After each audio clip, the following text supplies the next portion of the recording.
Seni mengatasi patah hati ala Maulana Jalaluddin Rumi, seorang sufi yang sangat terkenal abad ke-13 dan juga seorang darwis yang namanya sangat terkenal bukan hanya di kalangan umat muslim, namun juga karya-karyanya sepanjang zaman berpengaruh di dunia barat. Hal itu disebabkan syair Rumi berisi pencerahan jiwa dan sangat relevan bagi kehidupan manusia modern seperti saat ini yang kering akan nilai spiritual seperti sekarang. Syair-syairnya diciptakan tidak hanya sekedar menyampaikan gagasan, ide, serta imajinasi, melainkan juga sebagai penjelasan dan penafsiran makna Al-Quran yang dengannya dapat menginspirasi dan memantik karakter Islam sejati bagi para pembacanya. Dalam Majnawinya, Rumi juga menyentuh urusan kalbu seperti tentang patah hati. Rumi berkata, "Biarkan hatimu patah agar ia terbuka." Spirit syair Rumi di atas terinspirasi dari surat Al-Baqarah ayat 156. Meskipun hanya segelintir bait, di dalamnya mengandung makna yang dalam serta dapat mengajak tadabbur dan membangkitkan hati yang telah patah.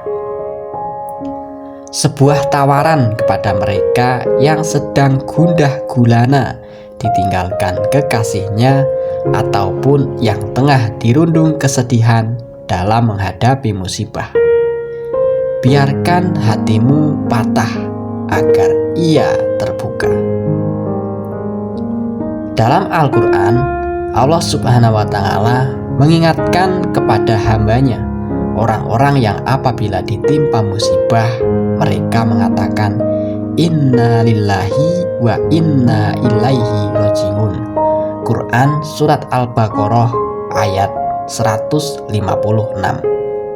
Makna sesungguhnya ayat ini tentang awal perjalanan hidup manusia sampai nanti kembali lagi kepada sumbernya atau Allah Subhanahu wa Ta'ala, yang orang Jawa menyebutnya dengan sangkan paraning dumadi.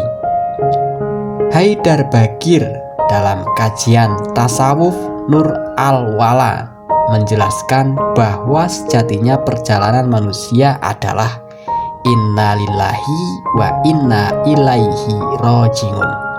Ketika di alam dunia manusia dilepas Allah Subhanahu wa Ta'ala memberikan manusia karsa bebas. Dengan karsa bebas ini dia dapat memilih menempuh jalan yang benar menuju sumbernya atau sebaliknya. Tetapi dalam banyak kesempatan juga akan memberikan pengajaran kepada manusia agar selamat kembali kepada hakikat kesadarannya, seperti melalui musibah dan derita ini. Namun bagi mereka yang abai dan hanya menuruti nafsunya akan jatuh terpeleset. Jalaluddin Rumi dalam syairnya yang lain lebih melanjut menarasikan, "Engkau menginginkan air dalam kendi tanah liat, tetapi ketika engkau memecahkannya, air itu akan kembali bergabung dengan danau dari mana ia berasal." Ego manusia mencoba untuk mencegah pertemuan itu dan selalu menolak saran apapun tentang perlunya pertemuan. Rumi meminta kita membiarkan saja hati kita patah. Dr. Fahrudin Faiz dalam kajian filsafat seri Patah Hati menjelaskan syair Rumi tersebut ibarat seorang memerlukan air agar bisa memuaskan dahaga, sebagaimana manusia seringkali hanya memerhatikan bagaimana dia harus terus bisa memenuhi hasrat, ambisi, dan nafsunya. Namun jika itu tidak terpenuhi, hatinya akan patah, pecah. Itu seperti air dalam wadah kendi yang jatuh memancar dan lambat laun akan kembali ke sumber asalnya.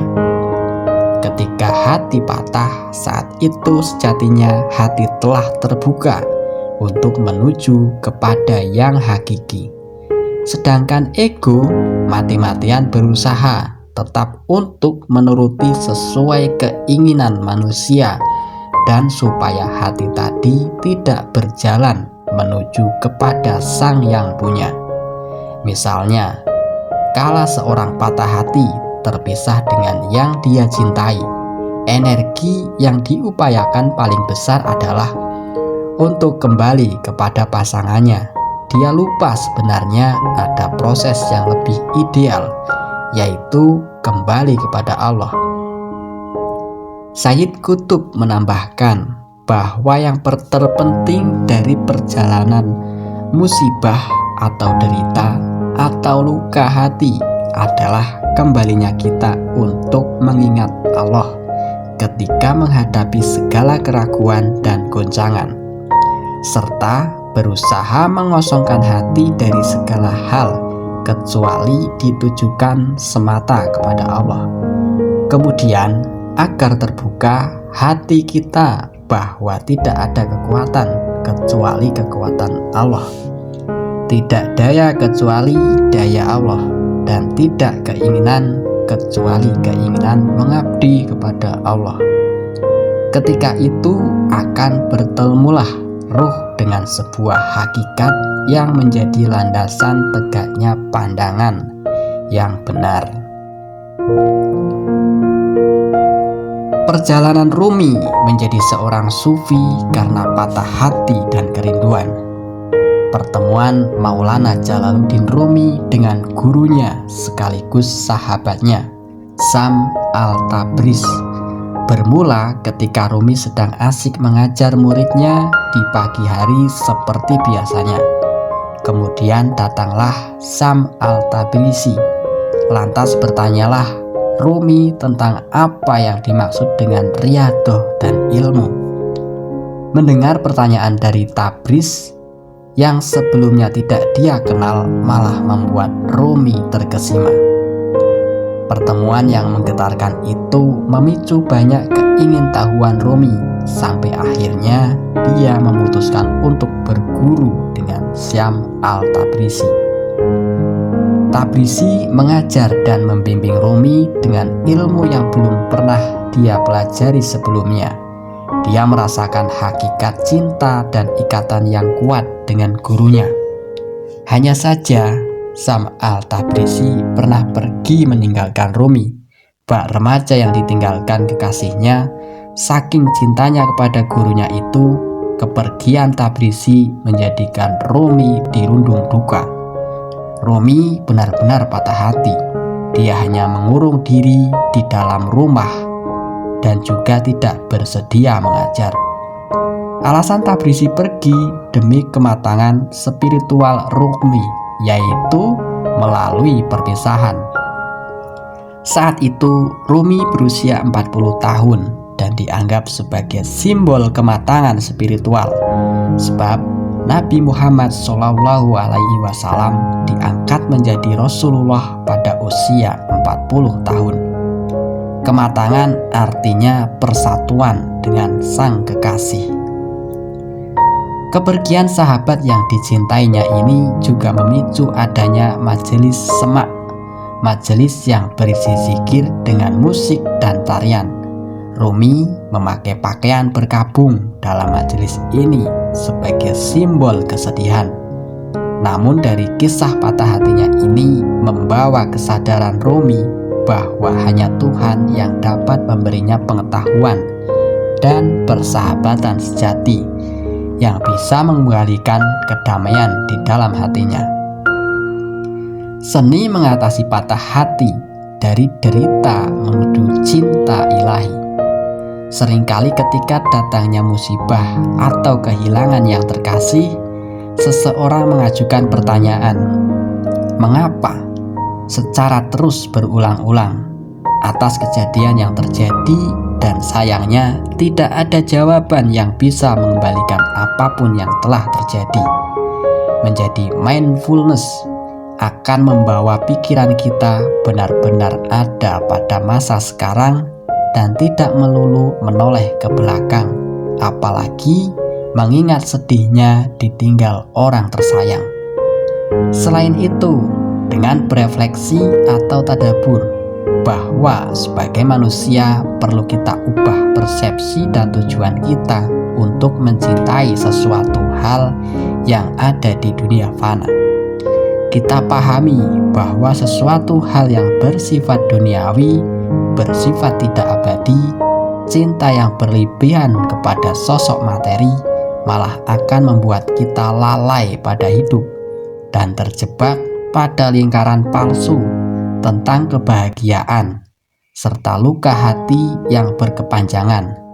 Itulah mengapa mencintai duniawi akan berujung patah hati, karena memang tidak bersifat abadi. Jika manusia menginginkan bentuk cinta abadi, mari mencoba untuk merubah pandangan dan tujuan tentang cinta. Mari menuju cinta yang murni, tanpa patah hati, dengan pendekatan personal dan spiritual. Jalaluddin Rumi mengatakan bahwa tujuan utama latihan spiritual adalah untuk memungkinkan kita mengatasi keberatan yang ditujukan oleh ego kita, sehingga dengan mudah kita dapat melanjutkan perjalanan kita ke samudra persatuan.